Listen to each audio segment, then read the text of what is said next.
Bienvenue à tous, c'est Info Soir. Voici les titres de ce lundi. Un ciel nuageux et des températures en baisse. La semaine démarre avec de la grisaille. De fortes pluies ont été enregistrées ces dernières 24 heures. Dans le sud, le vent a soufflé sur plusieurs provinces, notamment celle de l'Aïoun, avec des pics qui ont atteint les 85 km/h. Les Espagnols se sont rendus aux urnes pour la 4e fois en 4 ans, mais il en ressort un échiquier politique encore plus confus et fragmenté au lendemain de nouvelles législatives. L'Espagne est encore loin de sortir du blocage politique. La commémoration de l'armistice est un événement historique qui offre l'occasion de se remémorer les sacrifices également consentis par les soldats marocains. La participation du royaume traduisait dans les faits son engagement pour la défense des idéaux universels de la liberté. En commémoration de l'Eid du Maoulid Nabawi Sharif, la Zawiya Qadriya Bouchechia a organisé hier soir une grande cérémonie religieuse à Madar, dans la province de Des milliers de fidèles venus de toutes les régions du Maroc, mais aussi d'Asie, d'Europe et d'Amérique ont participé à ce grand moment de spiritualité. Madame, Monsieur, bonsoir. La semaine démarre avec un ciel nuageux et des températures en baisse. Des fortes pluies ont été enregistrées ces dernières 24 heures dans plusieurs régions du royaume. Dans le sud, le vent a soufflé sur plusieurs provinces, notamment celle de l'Aïoun, avec des pics qui ont atteint les 85 km/h. C'est un reportage de Yousf Wichou. Le récit est de Mehdi Soufiane. Depuis hier soir, de fortes rafales de vent s'abattent sur la ville de l'Aïoun. Des vents qui ont dépassé aujourd'hui les 80 km/h. Certaines rues sont quasi désertes en raison de ces perturbations météorologiques. Nous nous couvrons le visage, il faut protéger les yeux et les oreilles. Nous ne pouvons rien faire aujourd'hui car les vents sont vraiment très forts. Ce climat peut provoquer des démangeaisons et des douleurs au niveau des yeux. Donc الانسان تيحس باحمرار بالام وتيحس بعد خطره الدمعه ديالو تتسيل ليه. Les poussières et les microbes peuvent aussi provoquer des infections. ميكروبات ولا اوساخ. Les rafales de vent ont également des conséquences sur la circulation automobile, notamment sur la route reliant l'Aïoun à la ville de Marsa. Les automobilistes redoublent de vigilance. Dans ces conditions, les conducteurs doivent être prudents. C'est très difficile de conduire dans ces conditions, car il y a beaucoup de sable. Hier, la direction de la météorologie nationale avait émis un bulletin spécial annonçant pour cette journée des vents forts dans plusieurs régions. Les dernières précipitations qui se sont abattues sur le royaume ont ravivé l'espoir des agriculteurs, des pluies bienfaitrices qui vont favorablement influencer l'activité agricole. Exemple, dans la région de Fès, où les producteurs d'huile d'olive ont été agréablement surpris par l'arrivée des précipitations. C'est un reportage de Al-Din Lahmini, le récit est de Salim Abnab. Nous sommes dans la petite localité de Ain Beda, dans la région de Fès-Saïs. Ce producteur d'olives est heureux. Il constate les bienfaits des dernières pluies qui sont tombées à point nommé ces derniers jours. Une belle surprise. Ces pluies ont été très bénéfiques pour les cultures, bonnes pour la terre, bonnes pour les arbres fruitiers. Elles sont arrivées au bon moment. Un peu plus tôt ou un peu plus tard, ça aurait été moins bien. En espérant que cela continue ainsi. Le retour de la pluie depuis le début de la semaine dernière a fait aussi le bonheur de cet autre agriculteur. Il a beaucoup plu. Je suis très heureux. Ces précipitations sont bénéfiques aussi bien pour les cultures d'olives que pour toutes les autres et aussi pour les légumineuses. La culture de l'olivier dans la région de Fès-Meknès représente quelques 335 000 hectares. 80% de la récolte est destinée à la production d'huile d'olive. Ici, il devrait pleuvoir encore toute cette semaine. Voilà pour cette page consacrée aux conditions météo et à leur impact, notamment sur le secteur agricole. Le Maroc accueille le premier forum international libyen sur l'économie et l'investissement. L'événement qui se poursuivra demain réunit 400 participants venus de 12 pays. Selon les organisateurs, ce forum est l'occasion de s'inspirer de l'expérience économique du Maroc qui a contribué de manière significative au soutien à la stabilité en Libye. Les développements dans ce reportage d'Abdelhamid El Morabit, le récit, et de Mehdi Soufiane. C'est parce que le Maroc a abrité la signature de l'accord politique interlibyen en 2015 que la ville de Rabat a été choisie pour accueillir le Forum libyen sur l'économie et l'investissement. Les projets de développement en Libye nécessitent des investissements de 100 milliards de dollars dans des secteurs comme la santé, l'habitat et les infrastructures de base. Ce forum est organisé pour renforcer les relations intermaghrébines et parce que le Maroc a abrité avec succès les pourparlers de Skhirat. Il s'agit également de consolider la stabilité en Libye et d'atteindre la croissance économique en attirant les investissements des grands groupes internationaux. C'est un forum très important pour développer les relations économiques entre le Maroc et la Libye et pour encourager les investisseurs du secteur privé. C'est une occasion d'échanger les idées et les expériences. Plus de 400 participants venus de 12 pays prennent part à cet événement. Ce forum permettra d'explorer les opportunités d'investissement en Libye.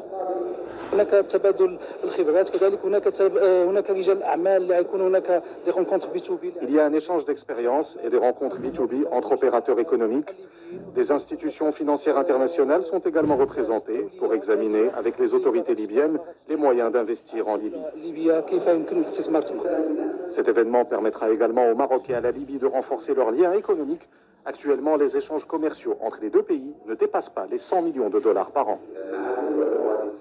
Direction l'Irak, où ces dernières 48 heures ont été particulièrement violentes dans la capitale. Le centre-ville a pris des allures de champ de bataille avec des rafales d'armes automatiques et des déflagrations de grenades. La contestation lancée le 1er octobre pour réclamer la chute d'un pouvoir jugé corrompu et incompétent a fait 319 morts selon un bilan officiel. Les détails avec Mehdi Foudi.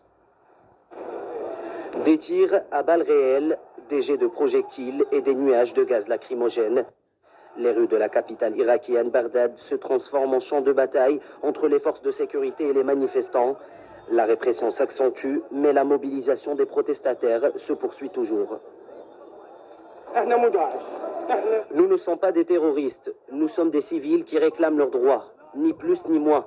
C'est tout ce que nous demandons.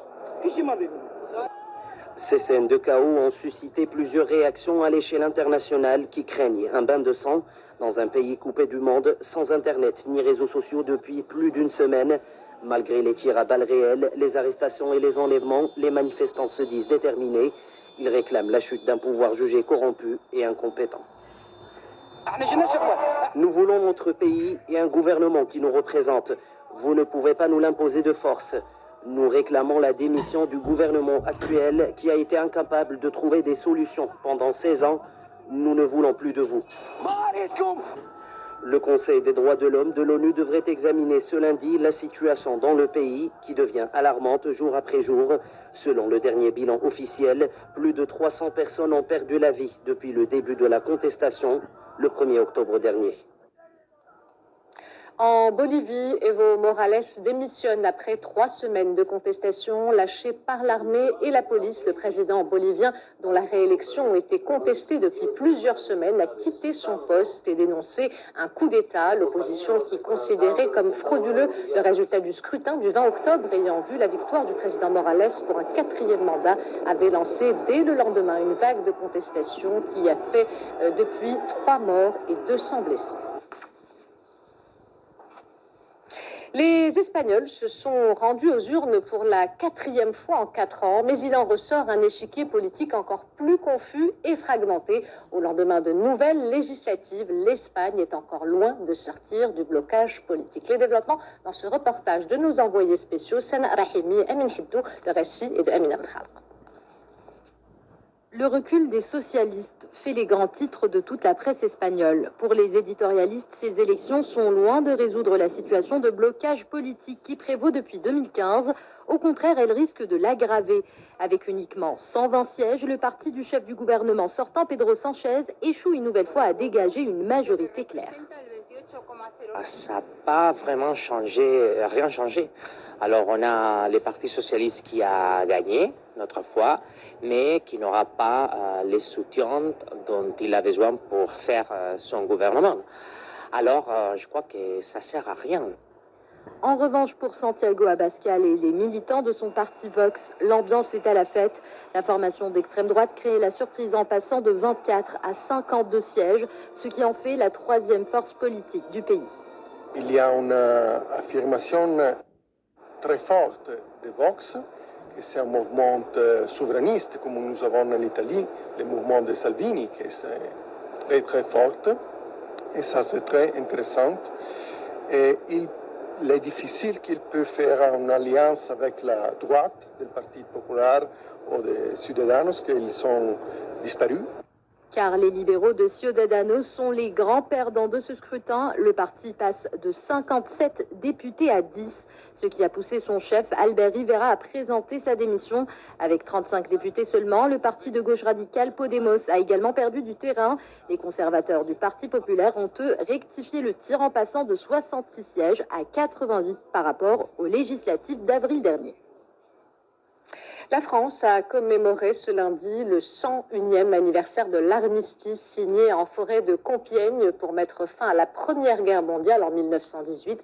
Les cérémonies ont débuté par le déplacement du président Emmanuel Macron sur la place Georges Clémenceau, où il a déposé une gerbe de fleurs au pied de la statue de l'ancien président du Conseil des ministres, suivi d'une minute de silence et de l'hymne national. Le président français a présidé par la suite la cérémonie officielle de commémoration à l'Arc de Triomphe.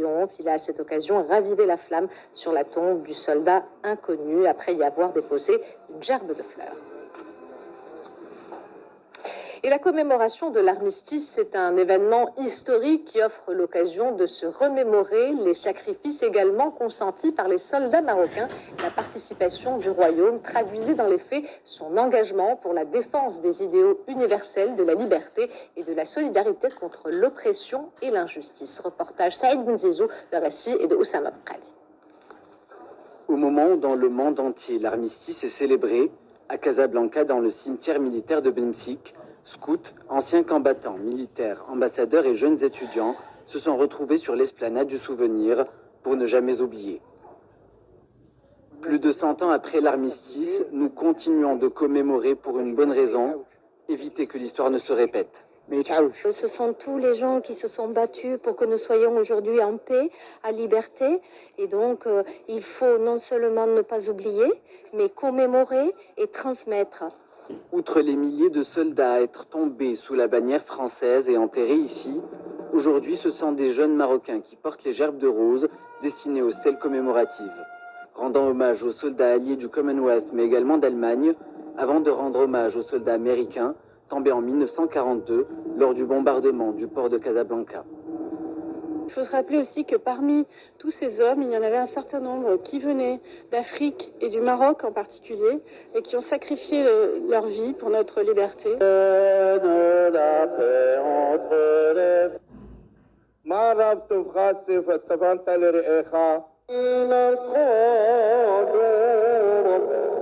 Trois prières, trois religions, un seul devoir, transmettre nos erreurs passées aux générations futures pour éviter qu'une gifle ne cause des millions de morts. Direction à présent Oujda, qui abrite le Salon national de l'économie sociale et solidaire. 700 exposants, parmi lesquels une centaine spécialisés dans la confection de produits du terroir, sont invités à faire découvrir leurs produits au grand public durant cette semaine. Une belle vitrine qui se veut également un lieu éminent de partage d'expériences, de formation et de commercialisation à la faveur de ce secteur qui permet à quelques 500 000 personnes d'en vivre. Reportage Oussama Ofker et Younes Nasseri, le récit est de Salima Benabou. C'est un tour du Maroc des terroirs que certains curieux ne rateraient pour rien au monde. Dès l'ouverture, ils sont venus faire leurs emplettes de produits régionaux. 18 000 mètres carrés de salon, huile d'olive, d'argan, cosmétiques d'origine naturelle. Le point commun entre tous ces produits, leur qualité et leur origine. Je suis venue ici pour découvrir toutes les choses proposées à la vente, ici dans ce salon qui se tient à Oujda. Tous les produits que j'ai testés sont naturels. J'ai trouvé des huiles, des savons, eux aussi d'origine naturelle. L'essentiel des 300 000 visiteurs du salon passe par les allées dédiées aux produits du terroir, au grand bonheur des quelques 700 exposants venus des 4 coins du royaume. La production de ces produits est réalisée à Ain Aouda, dans la région de Rabat. Nous avons fait le déplacement jusqu'ici à Oujda pour prouver que, oui, les petites coopératives, peu importe leur origine, peuvent confectionner toute une gamme de produits transportables et de qualité. Quelques instants plus tôt, il était difficile de se frayer un chemin dans les allées du salon. Nadir Alaoui, ministre du Tourisme et de l'Économie sociale, est allé à la rencontre de ceux qui font l'économie sociale et solidaire. Ce salon témoigne de l'avancée que connaît ce secteur, un secteur vecteur de développement économique, de création d'emplois, aussi bien pour les jeunes que pour les femmes. Les 22 600 coopératives que compte le Royaume emploient quelques 500 000 personnes. 10% sont des femmes. Les curieux ont jusqu'à lundi prochain pour découvrir le terroir marocain dans toute sa diversité. La page santé de ce journal est consacrée au lien entre alimentation et troubles de la vue. De bonnes habitudes alimentaires pourraient en effet prévenir les problèmes oculaires. Alors quels sont les aliments à consommer et que recommandent les ophtalmologues et les nutritionnistes? Éléments de réponse dans cette enquête de Izza Sharqi et Mohamed Chihima. Myopie, astigmatisme ou hypermétropie sont autant de troubles qui affectent notre vision et peuvent influer sur notre vie de tous les jours. Ces pathologies peuvent être décelées grâce à un examen complet pratiqué par un ophtalmologue et destiné à mesurer l'acuité visuelle. Chez l'adulte comme chez l'enfant, certains problèmes liés à l'optique peuvent être corrigés ou même évités grâce à un bon diagnostic ou encore des verres correcteurs et une monture appropriée. C'est un examen généralement qui commence par une mesure de l'acuité visuelle, une mesure de la réfraction et ensuite on continue par l'examen ophtalmologique complet, la mesure de la tension oculaire et l'examen du fond d'œil et le reste du détail de l'examen ophtalmologique. Il faut éviter les verres minéraux, je ne conseille pas. Et je conseille qu'il faut faire un contrôle visuel chez un ophtalmo ou bien chez un opticien optométriste. Il faut éviter les montures métal parce que l'enfant il a la peau très sensible et il a un petit nez. Une alimentation riche et variée joue elle aussi un rôle important dans la prévention des troubles oculaires. Les spécialistes recommandent de faire le plein de vitamines C, A et E aux nombreux bienfaits pour les yeux. Il faut un apport important de vitamine A, de vitamine C et de vitamine E qu'on va essentiellement trouver dans tout ce qui est produits laitiers, dans les germes de blé, les huiles végétales, le beurre, la margarine, tout ce qui est produits laitiers et tout ce qui est court gras, aussi naturel bien sûr. À prendre bien sûr en dehors des repas et associer avec d'autres aliments, surtout les fruits secs. Il est recommandé de consulter un ophtalmologue au minimum tous les 2 ans. Cet examen permet de faire le point sur la vue, mais aussi sur l'état général de vos yeux et de déceler d'éventuels troubles ou maladies. C'est une tradition qui dure depuis plus d'une décennie, celle de l'organisation de la rencontre mondiale du soufisme par la Tariqa Qadiriya Bouchichia. En commémoration de l'Eid, le Maoulid Nabawi Sharif, la Zaouia a organisé hier soir une grande cérémonie religieuse au siège de la Zaouia à Madar, dans la province de Berkane, qui a réuni des milliers de fidèles venus de toutes les régions du Maroc, mais aussi d'Asie, d'Europe et d'Amérique. C'est un reportage de Oussama Ofqir et Younes Nasseri sur un récit de Amina Bifal.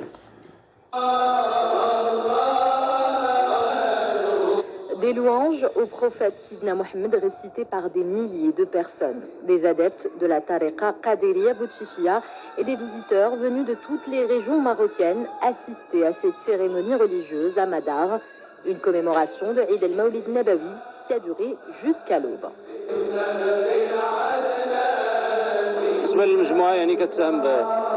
C'est notre manière de célébrer l'anniversaire de la naissance du prophète Sidna Mohamed, mais également ses valeurs que nous rappelons à travers différents chants religieux, ce qui correspond à l'esprit du soufisme.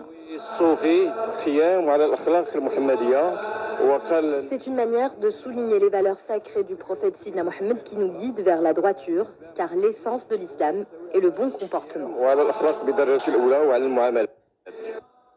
Le bon comportement était l'autre sujet au cœur des chants religieux entonnés lors de cette cérémonie, une cérémonie qui rappelle les valeurs du soufisme en tant que tradition spirituelle de l'islam.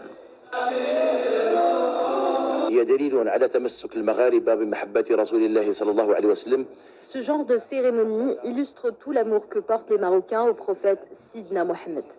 Cet amour renforce la foi et c'est ce qui nous permet en tant que musulmans de prôner la paix, la tolérance et le vivre ensemble. Des valeurs au centre de la 14e rencontre mondiale du soufisme organisée par la Zawiya Qadiriya Boutchichia. L'événement qui s'est clôturé hier a mobilisé près de 120 universitaires, chercheurs et experts marocains et étrangers à Madar autour d'un thème, le rôle du soufisme dans le développement des sociétés. Avant de nous quitter, je vous rappelle l'une des principales informations de ce journal. Les Espagnols se sont rendus aux urnes pour la 4e fois en 4 ans, mais il en ressort un échiquier politique encore plus confus et fragmenté. Au lendemain de nouvelles législatives, l'Espagne est encore loin de sortir du blocage politique. La seule nouvelle donne de ce scrutin est la percée historique de l'extrême droite. C'est la fin de cette édition. L'information se poursuit sur notre site 2m.ma et sur l'application My2M. Le prochain journal El Masaïa vous sera présenté par Zahra Aïtihel. Quant à moi, j'aurai le plaisir de vous retrouver demain à 20h15. En attendant, portez-vous bien et excellente soirée à tous.